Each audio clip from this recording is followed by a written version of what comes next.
From the 37,000 SS guards actively involved in the daily suffering, torture, and death of the interned, approximately 10% were female supervisors. During World War II, Irma Gries became the most notorious female Nazi war criminal. She served as a female prison guard in the Auschwitz and Ravensbrück concentration camps. Born on October 7, 1923, to a family of milkmaids, Gries throughout his childhood experienced a lot of oppression and did not have the courage to defend herself. At the age of 19, she eventually met Hitler and was asked to work as a guard in the Ravensbrück concentration camp for female prisoners. 1 year later, in 1943, Gries was transferred to Auschwitz, the largest and most infamous Nazi death camp.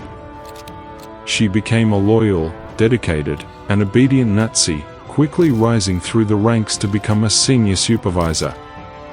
While on duty, she typically wore heavy boots and carried a whip and a pistol. Gries used both physical and emotional methods to torture inmates, cold-bloodedly enjoying shooting prisoners. She beat several women to death and mercilessly tortured other prisoners with her whip. In addition, this Nazi loyalist also participated in selecting prisoners for the gas chambers at Auschwitz, often favoring more attractive women, out of jealousy and spite. She even had a perverse fondness for hitting women's breasts, and forcing Jewish girls to be her guards while she raped other prisoners. Due to her brutal actions, Irma Gries earned the nickname Hyena of Auschwitz. In the spring of 1945, the British finally captured Gries, along with 45 other Nazis. Gries found herself accused of war crimes. After her arrest, Gries pleaded not guilty, but the testimony of witnesses and Auschwitz camp survivors about Gries' madness led to her conviction and death sentence. Ilse Koch was a German war criminal who committed atrocities while her husband, Karl Otto Koch, was the commander at Buchenwald. In the summer of 1937, she was transferred to Buchenwald, then a new concentration camp near Weimar. Koch and her husband enjoyed a luxurious lifestyle in an elegant house on the Buchenwald grounds, and she built a large equestrian arena specifically for herself. Witnesses later recalled that Ilse Koch would often ride through the camp looking for prisoners with interesting tattoos. Once found, the prisoner's skin would be stripped before being burned, and Koch was suspected of keeping the skin. On August 24, 1943, Ilse and her husband were arrested after an investigation formally charged Karl Koch with embezzlement and concealment of funds and goods in the amount of at least 200,000 Reichsmarks. While Ilse Koch was released at the next SS trial in December 1944, Karl was found guilty and sentenced to death. After the trial, Ilse Koch was released after 16 months in the Gestapo prison in Weimar, and moved with her 2 children to a small flat in Ludwigsburg. She was arrested by American occupation authorities in Ludwigsburg on June 30, 1945, after recognized on the street by a former Buchenwald inmate. In 1947, an Allied military court found her guilty of being part of a plan to persecute inmates, and sentenced her to life imprisonment.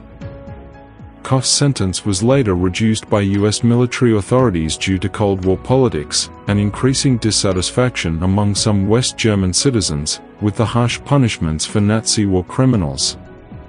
She was eventually released from prison on October 17, 1949, amid controversy in the United States. Shortly afterward, the West German government arrested her on the same day, accusing her of mistreating German citizens during her time at Buchenwald. She was found guilty and sentenced to life in prison. Finally, in 1967, she hanged herself with a bedsheet in her cell at the women's prison in Eichach, Germany. Elisabeth Volkenrath was a German supervisor in several Nazi concentration camps during World War II. Before the war, Volkenrath worked in a hairdressing salon, and was called up for national service in 1939. In 1941, she was recruited into the SS and sent to Ravensbrück, where she was trained as a prison guard.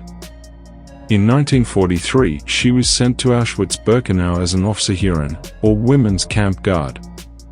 There, she participated in selections and torture. In November 1944, he was promoted to senior supervisor, and oversaw 3 hangings. In April 1945, she was captured by the British Army and sent to prison.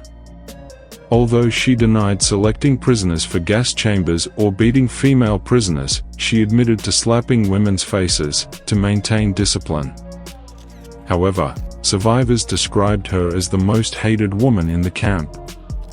She was eventually tried alongside Irma Gries and many other Nazi guards at the Belsen trial, and was sentenced to death by hanging on December 13, 1945, in Hamelin prison.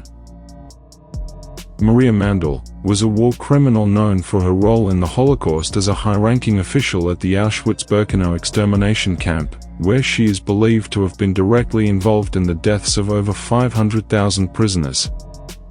On May 15, 1939, she and other guards and prisoners were sent to the newly opened Ravensbrück concentration camp. At Ravensbrück, she quickly impressed her superiors with her torturous actions and became a senior supervisor in June 1942. In the camp, she oversaw the daily list, assignments for female camp guard, and punishments such as beatings and whippings. On October 7, 1942, Mandl was assigned to the Auschwitz II-Birkenau camp in Poland, where she became women's camp commander. Mandl controlled all the women's camps in Auschwitz, as well as women's subcamps. Maria and high-ranking SS women often stood at the gate to Birkenau, and any prisoner who looked at them was removed from the line, and never heard from again. She created the Auschwitz Orchestra to accompany roll calls, executions, selections, and transports. With a pen in her hand, she signed approximately 500,000 women and children to their deaths in the gas chambers at Auschwitz I and II. In May 1945, Maria escaped from Moldorf to the southern Bavarian mountains. Shortly thereafter, she entered her birthplace in Munskirchen, Austria. U.S. Armed Forces personnel captured Mandl on August 10, 1945, and interrogated her. They handed her over to Poland in November 1946. In one court session, a prominent Polish pediatrician testified that several women had been sterilized with X-rays, and their ovaries were removed for further examination in Berlin, before being sent to their deaths in the gas chambers and crematorium at Auschwitz. Mandl also allowed thousands of women to be forced to stand barefoot in the middle of snow and rain until they fainted from exhaustion and hypothermia. Based on various horrifying testimonies, on December 22, 1947, the Krakow court sentenced 23 Auschwitz staff members, including Maria Mandl, to death.